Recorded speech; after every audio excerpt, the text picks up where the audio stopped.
सांगली पेटनाका हायवेवर ट्रकला अपघात। मालवाहतूक करणारा ट्रक सांगली पेटनाका हायवेवर गोटखिंडी फाटा या ठिकाणी अचानक पलटी झाला। यामध्ये सुदैवाने कोणतीही जीवितहानी झाली नाही। मात्र हायवेचे काम सुरू असल्यामुळे हायवेवरती मुरुम आणि खडी टाकण्यात आली आहे। त्या खडीवरती ट्रक गेल्यामुळे चालकाचे कंट्रोल सुटून या ट्रकला अपघात झाला।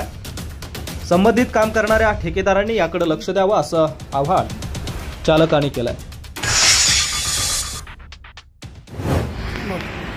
आज माझ्या गाडीचा ॲक्सिडेंट झाला याचं कारण काय, रोडवर खडी असल्यामुळे गाडीचा ॲक्सिडेंट झाला। राईट साईडने दुसरा ट्रक मला दाबला, त्याच्यामुळे ह्या असणाऱ्या खडीच्या बाजूला कुठला बोर्ड नव्हता आणि बोर्ड नसल्यामुळं मला काय कळलं नाही, चळबळलं, त्याच्यामुळं ती गाडी त्याच्यावर गेली आणि पुढं सफाई घट्ट रान नसल्यामुळं ती गाडीचं चाक आरत गेलं, त्याच्यामुळे ही गाडी माझी पलटी झाली।